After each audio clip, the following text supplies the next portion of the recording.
Vibrations of love. And some say love is a verb.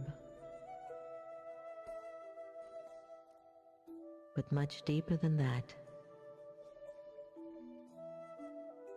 love is a vibration.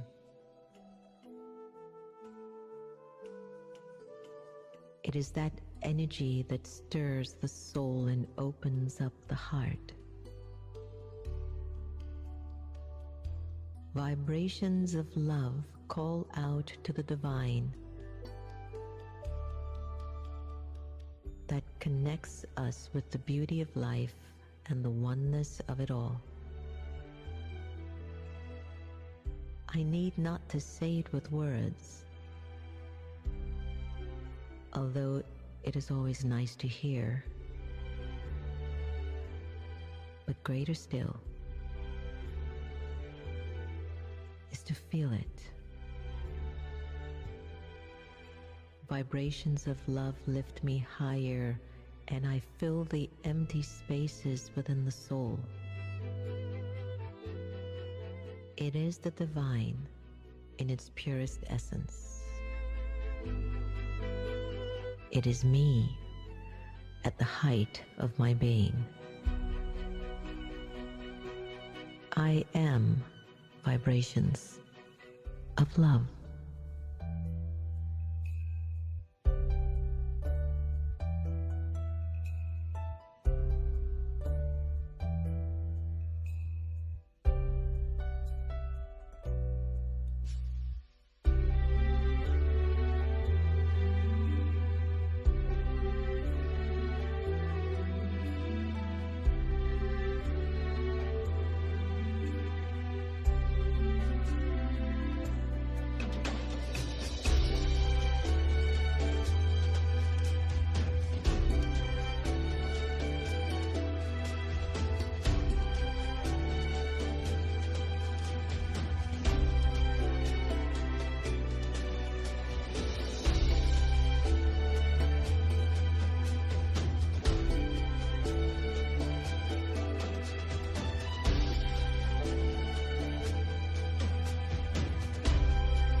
Hello everyone, welcome to the next normal. Lots of good wishes and pure feelings towards you. Imagine a world where people just have this innate personality. I send you my good wishes and pure feelings. I have come to learn, and I am continuing to learn on my spiritual evolution, which actually means to become an embodiment of love, where there's so much freedom in your spirit. that you don't even have to fight for freedom. Throughout history, countries have fought to regain their freedom from foreign invaders, and yet the citizens aren't free. It's almost like some sort of a weird game that on one level we feel that we're free, but on another level we don't feel free. I look at even the United States of America that has, I wouldn't say promote, but has had this ideal that a multitude of different people from different countries can come onto this land and make a life for themselves and thrive and to be strong and free. And especially for those individuals who've come into this country who witnessed genocide, war, economic disparity that is way too contrasting to actually fill that gap. And they come here to find freedom and peace. They work very hard for it. And many get to a very comfortable standard of living. But mentally, are you free? Is your mind okay? We're going to spend this whole week on self-care. And it's fitting that we start self-care from here, what I talk about all the time, the mind. This medicine, good wishes, pure feelings. This is the ultimate self-care. Good wishes, pure feelings will take care of the self at a deep-hearted level, the spiritual level. And it's a practice that is so simple to do, but quite challenging. Very, very challenging. Especially when it's with those that you live with or you work with, very close, sometimes political figures. On one side, they don't like this one. On the other side, they don't like that one. And I'm still investigating what is that deep psychic spiritual connection souls have with their political leaders. There's a saying that as is the king, so are the subjects. But a whole kingdom doesn't have the same feeling. What makes a particular society or world evolve into a particular mindset because of its leadership? What happens to the rest of the people who don't have that kind of leadership? How do they survive? How do they take care of themselves? I don't believe in your way of leadership. I don't believe in your attitude of not seeing, my country as all. You see it as some. And this is what I've learned. And I might change as I evolve in learning more refined aspects of spiritual truths.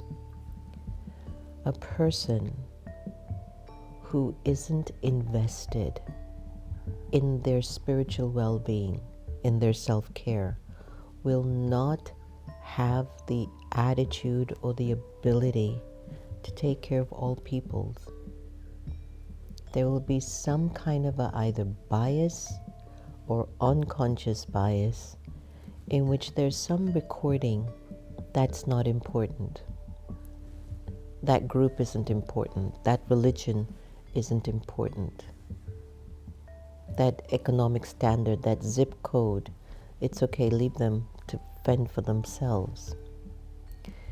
And that's because even at a deep interior level, we do that to ourselves. There are certain experiences inside of the soul that we don't have value for, nor the courage to look at it and heal it or refine it, make it better than it is. And the habit or the behavior, because this is what ego does, just leave it, push it aside, it's not important. Or the ego will also carry an aspect of fear. I don't want to see how bad it is. And when you do that, it keeps growing. And you stop really thinking about yourself in a honorable, respectful, purely spiritual way. You might think of yourself for your features, you might get Botox, you might get, hair pieces, you might lose weight, you might go and buy a beautiful outfit. I was speaking to someone yesterday who hires a lot of people, and she was sharing how in one of the companies that she ran, she would pay the clients, the employees, maybe like $7,000 a month. And yet some employers would still come and ask her for loan and money. And she would see that they would buy Pradas and Louis Vuittons and all of that. It's because the person isn't taking care of themselves. They don't make decisions that will be to their better benefit. If you're making $7,000 a month and you do have bills to pay, and you don't need to impress anyone, then you buy a common, nice-looking bag and you save $500. Self-care would come from a mindset that has that understanding. Investments are different. Your thought process can say, I deserve more and I want to invest. And even when I train individuals about investing in certain areas, I said, once you make your profit, take out your investment that you feel you've not lost anything, and everything after this is just extra. Then you can pull. When you have this mental inclination that the most important aspect of self-care is in my mind, and that is what I'm thinking, and that when I think, my thoughts should be of benevolence.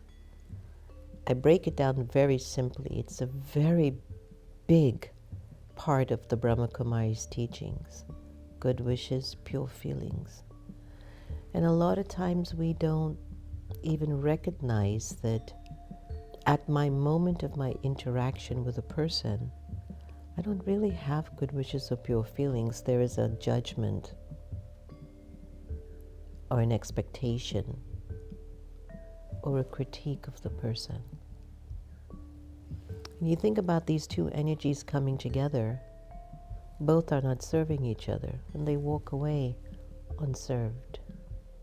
There is no care, even in that interaction.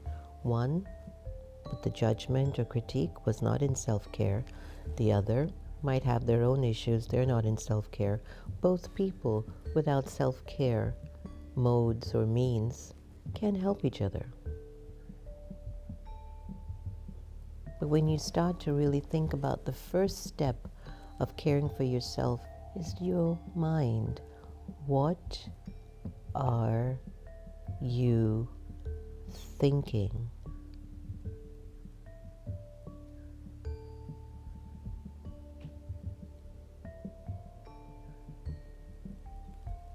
What are you feeling when you think?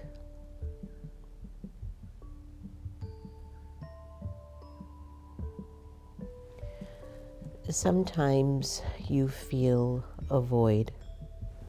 Lots going on. You've shut down. Sometimes you feel numb. Lots going on. You're scared to feel. Sometimes you feel frustrated because things aren't moving in the way you want it to move for your energy, but because of your energy, it's not moving.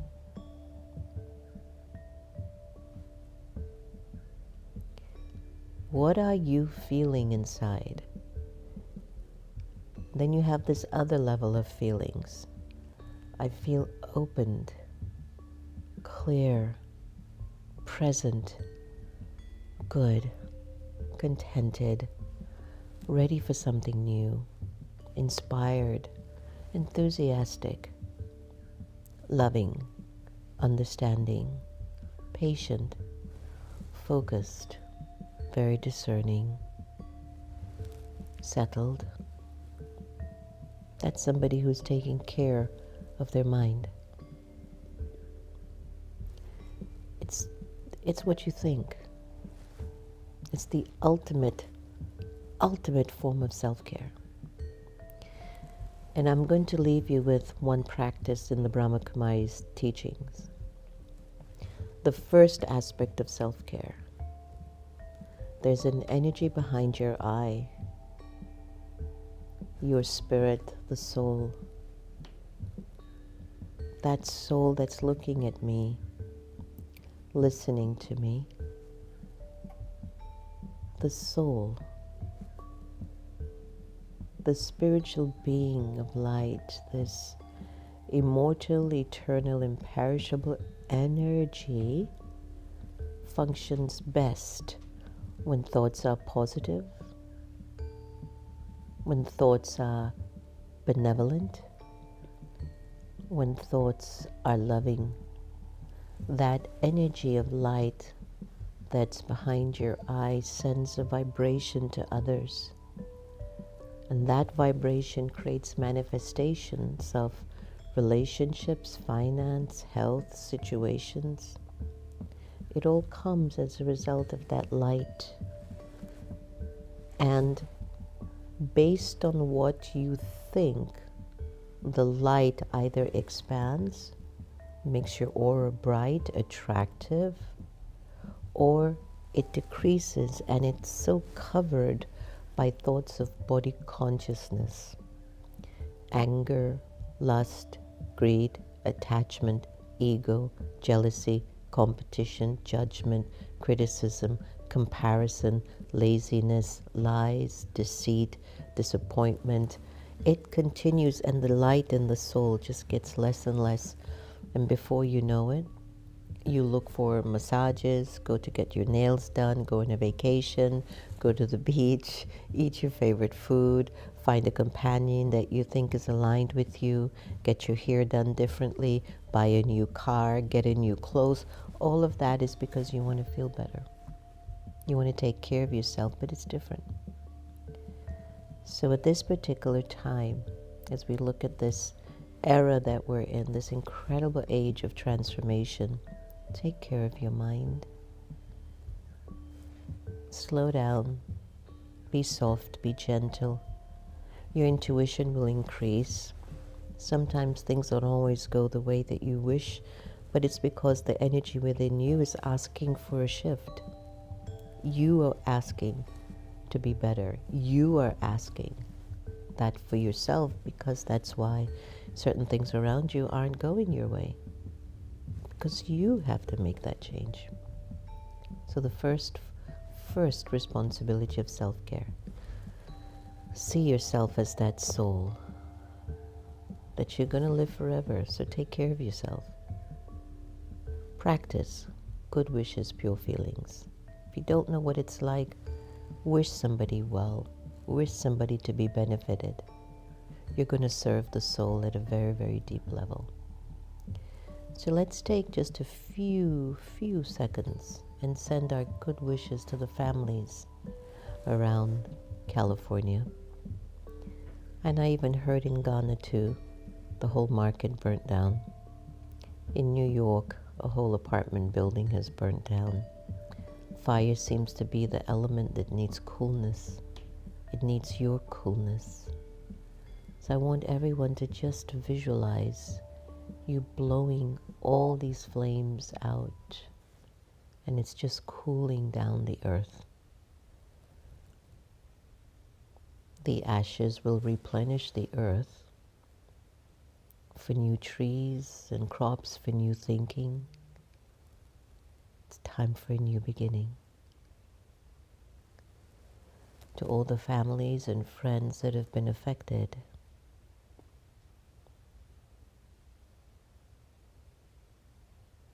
it might be a really complicated, confusing, uprooted time.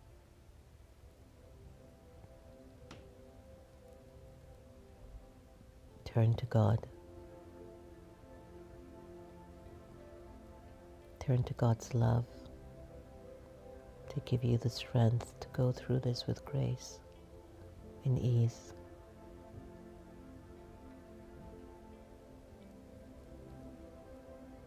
This practice of detachment is vital. And that's why the more we love everyone the same, the soul experiences less attachment.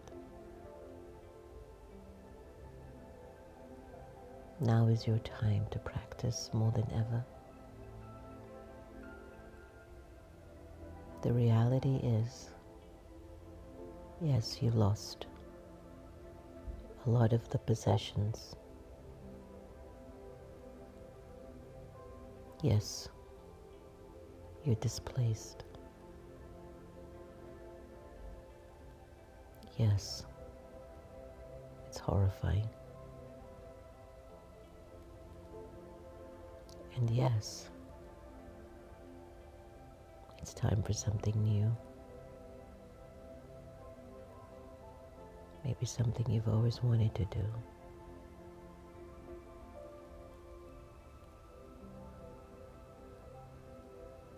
Keep pulling God's energy into you so that you find the strength to start anew. Build your life in the way that you've always wanted it. Find peace.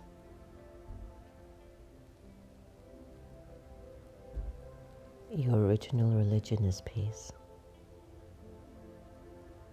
Keep that in mind. Take a deep breath in and exhale.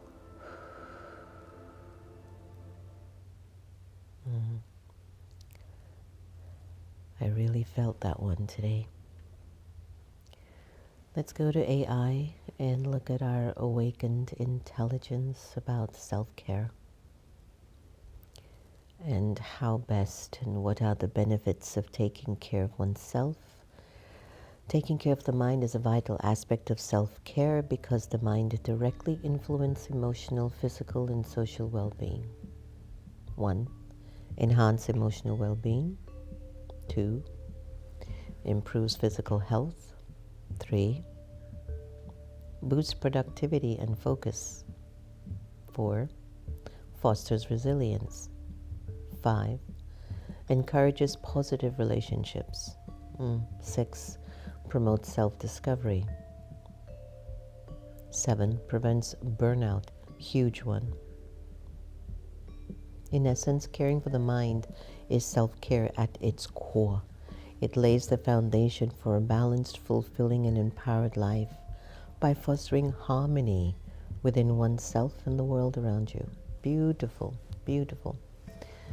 I think if the world subscribed to self-care, we would have no wars, nor any lacks. So let's go to our beautiful Sister Gita effect and hear what gifts she's going to offer us now.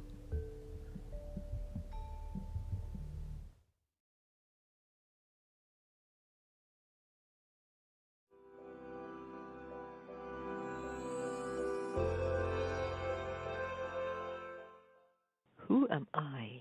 I'm not sure I understand. So in truth, we do not die. Everything will become clear if you simply ask, the angel says, who am I? The answer to this question you must come to know if you're to find true happiness and be free from feeling low. So tell me who I am. Fill in this hole. I have already told you you're not a body, but you are a soul. But I know I have a soul. This much I have been told. And yet I still fear death and worry about becoming old. You said you have a soul, but this I didn't declare. I said you are a soul. I am a soul. This is what I shared. But what is a soul? A soul is a point of light. It is a child of God that's filled with virtues and might. Embedded within the soul is the memory of what it's known. No two souls are the same, though they come from the same spiritual home. Their home is up above with the Supreme, beyond this earth. Although they come here and receive a body through birth, they still remain souls. Only in a body can a soul experience and express. Depending on its memory, it will be happiness or distress. But please, do not worry. All will become clear. You will understand the more that you hear. Know your nature's good, though you have a bit of greed and anger. The greatest irony is you already have what you need. Hearing this piece of wisdom gave me a chill up my spine. I wanted to know more what was already mine. You spend your life looking for what you already have, the angel said. It's like you're riding in a car but searching for a cab. You search for peace in nature, in the woods, or at the beach. Sometimes you can feel it, but nature is not always in reach. You search for love in others. You want it from other people. As soon as you feel it, you run to the nearest steeple. But peace isn't out there in a bush or a tree. And love isn't found in the people you see. Both are an experience that takes place in your mind. It triggered from the outside, then you are in a bind. You are peace. You are love. Now, when triggered from the outside, you become dependent on something made of matter. It could be a beautiful scene or someone else's pitter-patter. But what if I told you again, you are peace, you are love?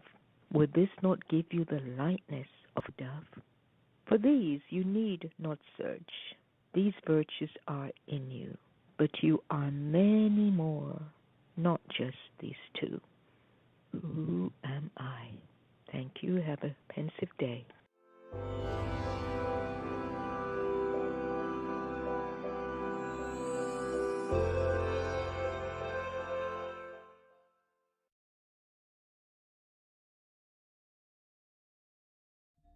Who am I? The important question. We spend 24 hours a day with ourselves and we still are trying to figure ourselves out. And the reason why is we think too much about other people. We look too much towards other people. We expect too much from other people. And instead, we need to just get up and do our own work, get it done. I've seen it. The other day I passed by a piece of paper on the floor 3 times. On the 3rd time I was like, why am I doing that? I just picked it up and threw it. And it's the same thing we do to the minds. There are certain thoughts that are wasteful. They're not useful for our well-being, and yet we still use them or we ignore them, and they're just taking up space. So the greatest aspect of self-care, treat your mind well. All right, today's blessing from Baba, from God. May you remain free from karmic bondage, situations that you have gone through in the past because of decisions you have made, and it's left an experience inside of the soul that feels like it's holding you back, kind of like a regret. So may you remain free from karmic bondage. If you knew better, you would have done better, wouldn't you? I've been there many times. And become double light while doing service with the vehicle of your subtle, pure mind. So there's an element of goodness and purity in all of us, and then we have that other part of us that gets us into trouble. It just happens, you know. All right, so let me shout out to everyone. Hi, Dr. K. We missed you from early class on Sunday. At least I'm not sure if you were on or not, but I didn't see you. Hi, Raj. Good morning. Yes, beautiful expression of who am I. Sue, Om Shanti. Be kind to your mind so you can easily be kind to everyone. Now, is that a quotable moment, Sue? I'm not quite sure if you heard what you just texted. Be kind to your mind and you can easily be kind to everyone. Think about the inner work. Rashmi, my dear beloved, hi Blue Blue. How are you? It was so good to meet you at the museum the other day. Please keep coming and tell all of your friends about it. We had a wonderful segment with Dr. Amita Jain on Ayurveda. It's very, very informative. Anita, Om Shanti, Suman, Manmohan, Dheeraj, Kailash, Dinesh, Gigi, Nasira, Salam Alaikum, Joanne Cochran, Lilawati, Indu, my little tribe. Raj is asking, where can I get a copy of Sister Gita's teachings and words of wisdom? Well, boy, do we have a surprise for you coming up in May. You will be able to receive an incredible amount of wisdom in May. So it's a secret, but I'm working on a book of her life, and it's been amazing. And we are hoping to have it released by May, Raj, and so we'll pass that on to you as soon as we get to that destination. Thank you all, everyone, for joining us today.